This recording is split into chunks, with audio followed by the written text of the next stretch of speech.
Hello guys, मैं वही हूँ जो ये नहीं बोलने वाली। Welcome back to my channel, but my name is Sugandha. I know कि बहुत लोगों ने मिस किया। दीदी ने तो पैटर्न ही चेंज कर दिया वीडियो बनाने का। मैं ट्राई कर रही थी कुछ, बट मुझे लगा कि फिजिबल नहीं लगा, लोगों को अच्छा नहीं लगा, तो हम वापस इसमें आ गए। ओके, तो मेरे पास बहुत सारे क्वेश्चंस आए। ठीक है, तो एम फार्मा करें कि एमबीए करें, कैसे चूज करें? यार मैंने ना कई बार ये बात बोली है कि पता नहीं आप लोगों को एक चीज समझ में आना चाहिए कि आप पहले अपना इंटरेस्ट जानो, उसके बाद कोई कोर्स में ऑप्ट करो।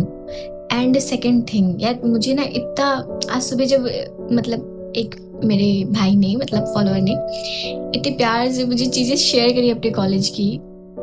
मतलब आप लोग कॉलेज में एडमिशन लेने से पहले आप ये क्यों नहीं चेक करते कि वो पीसीआई से एफिलेटेड है कि नहीं और उनकी रैंकिंग क्या है?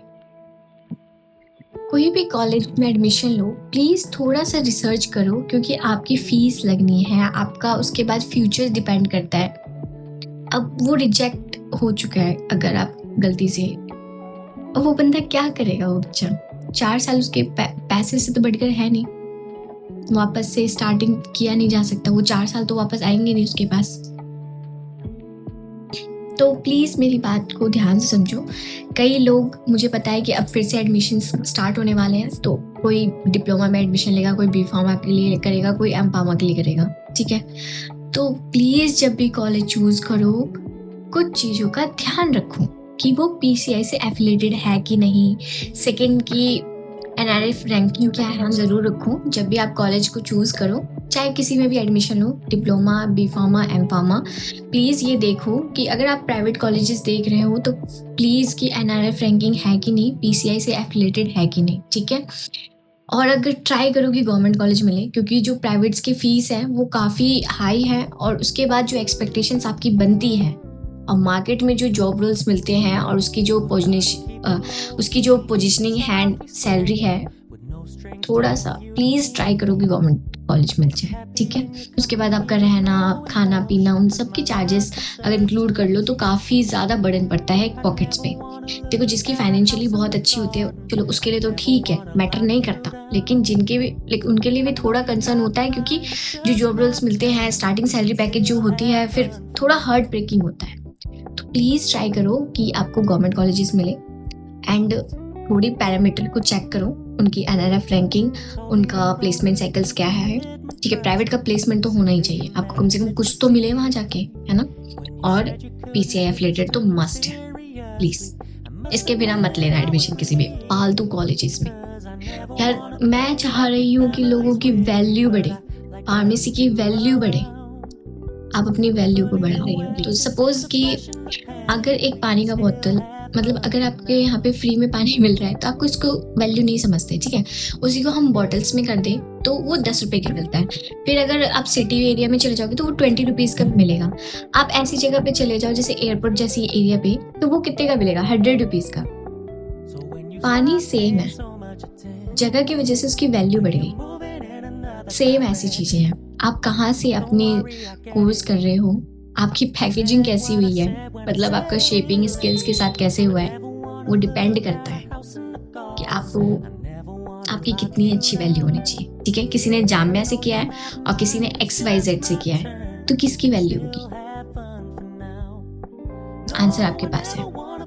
प्लीज़ इन सब चीज़ों को देखो, और फालतू की अफवाहों में फंसने से अच्छा है कि आप कैंपस विजिट करके एडमिशन लो, वहाँ के बच्चों से बात करो, वहाँ के टीचर्स से क्या बोलते हैं, मीटिंग करो, मिलो और चीज़ें देखो, उसके बाद लो। आपका पैसा है, आपको कहाँ इन्वेस्ट करना है वो आप पे डिपेंड करता है, कहाँ एडमिशन लेना वो आपकी कॉल है। ठीक है, चलो बैक टू द टॉपिक। काफ़ी लोगों के क्वेश्चन थे कि एम फार्मा करे कि एमबीए। ठीक है, अब जिन बच्चों का जीपेट क्वालिफाई हुआ है, कॉन्ग्रेचुलेशंस गाइस, क्लैप कर लो खुद के लिए, वेल डन। आपने एक क्या बोलते हैं, अपने लिए मंथली स्टाइपेंड अपने लिए मंथली स्टाइपेंड इंक्लूड कर लिया। ठीक है, चलो हर महीने आपके अकाउंट में आएगा, तो दीदी को भी दे देना कुछ। सॉरी, दीदी ने तो कुछ किया ही नहीं, दीदी को क्यों दोगे, दीदी को नहीं चाहिए। आप बस आपका स्टाइपेंड के ये फ़ायदे होंगे कि आप अपने कॉलेज की फ़ीस भर पाओगे, इंजॉय कर पाओगे, थोड़ा लिविंग एक्सपेंसेस जो होते हैं वो कवर हो जाएंगे। Good good good. लेकिन बहुत अच्छी है जिनका भी जीपेट हो गया है, ठीक है, जो फोकस होकर सोच रहे हैं कि एम फार्मा वगैरह के बाद पीएचडी वगैरह करेंगे, रिसर्च में जाना चाहते हैं, कुछ भी XYZ उनका प्लान होगा, ऑल द बेस्ट, ठीक है। लेकिन जिन बच्चों का नहीं हुआ वो क्या करें? क्या ये एंड था? अब ड्रॉप ईयर ले? इतने सारे क्वेश्चन आ रहे हैं, दीदी क्या करें, MBA करें, एम फार्मा करें, क्या मतलब अब तो हमारा जीपेट में भी रह गया, कुछ मार्क्स से रह गया, क्या करें? अरे भाई वेट, जीपेट नहीं हुआ, इट्स ओके। जीपेट का फ़ायदा यही था, स्टाइपेंड वगैरह मिल जाती है और प्रायोरिटी उनको ज़्यादा मिल जाती है कि वो सब्जेक्ट सिलेक्ट कर सकते हैं एम फार्मा के लिए, पहले उनको प्रायोरिटी दी जाती है पर्टिकुलर जो उनका रैंक होता है उसके हिसाब से, ठीक है। अब आपके पास ये ऑप्शंस बचते हैं। एडमिशन्स तो आप भी ले सकते हो, हर यूनिवर्सिटी का आपको भरना ही पड़ेगा, फॉर्म वगैरह जो भी निकलेंगे, ठीक है। उनकी पर्टिकुलर जो भी अगर वो कॉलेज अपना खुद का टेस्ट कंडक्ट करता है तो उसमें भी आपको मार्क्स लाने ही पड़ेंगे, उसके बाद आपका एडमिशन होगा, तो आपका भी हो जाएगा आराम से, कोई दिक्कत नहीं है, ठीक है। हरियाणा में हो गया, GGU हो गया, हिसार में है, ठीक है, MDU रोहतक में है, PGI रोहतक में है, कुरुक्षेत्र यूनिवर्सिटी हो गई, ठीक है। तो आप इनमें एडमिशन्स ले सकते हो, कोई दिक्कत नहीं है। और भी हैं PGI एफिलेटेड कई कॉलेजेस हैं, ठीक है, अनंतपुरिया हो गया हमारे फरीदाबाद में है। तो लेकिन आप ये ज़रूर देखना कि कॉलेजेस सिलेक्ट करने से पहले, अब मेरी एक फ्रेंड है, उससे मैंने बात करी, एक्चुअली आपके लिए ही मैंने बात करी, मेरे को सच्चाई जाननी थी कि कॉलेजेस में हो क्या रहा है। तो उसने शेयर किया कि एम फार्मा तो आप एडमिशन ले लोगे, जैसे गुरुग्राम यूनिवर्सिटी है, सॉरी मैं यूज़ कर रही हूँ, बट जो मुझे इन्फॉर्मेशन मिला है उसके हिसाब से उन बच्चों को भटकना पड़ रहा है फॉर देयर थीसिस सबमिट करने के लिए, उनके पास लैब नहीं है। ये है हमारे फ्यूचर, ठीक है। मैंने एम फार्मा क्यों नहीं किया, there is a very strong reason behind that.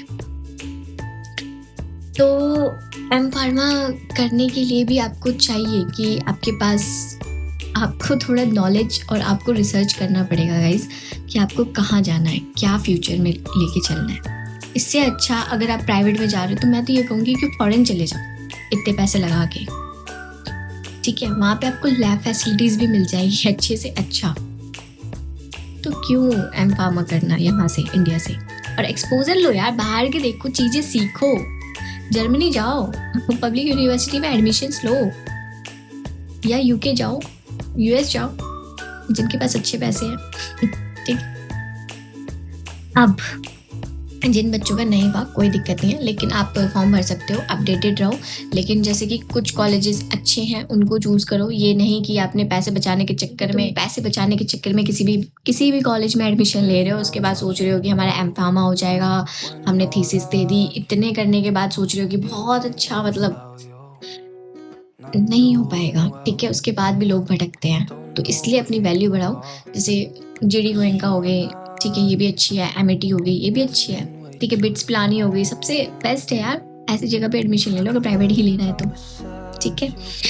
अपनी डिग्री की वैल्यू बढ़ाओ, अपने स्किल सेट्स को डेवलप करना मत भूलना, ठीक है। और जितने भी थीसिस वगैरह होते हैं उनको टाइमली सबमिट करना और अपने गाइड से पूछते ही रहना क्वेश्चंस, ठीक है, क्योंकि इसके बाद आपका करियर का सवाल है। और नेट JRF की तैयारी स्टार्ट कर देना। जीपेट में जो हुआ, नेट JRF के बाद आप 40 से 60,000 कमा सकते हो जब आप PhD करोगे, ठीक है। इंद्रप्रस्थ कॉलेज हो गए, ऐसी यूनिवर्सिटीज़ को चूज़ कर सकते हो आप, वहाँ के प्रोफेसर्स आपको पे भी करेंगे। तो प्लीज़ बी फोकस, जिनको भी PhD रिसर्च में जाना है, टीचिंग लाइन में जाना है, बेसिकली तो वही करते हैं एम फार्मा ना, ठीक है। और या इंडस्ट्री में जाना है तो आप देख सकते हो, but networking is very important and it's play good role in this condition, ठीक है। और अब बात करते हैं हम रियल गेम, MBA करें कि एम फार्मा।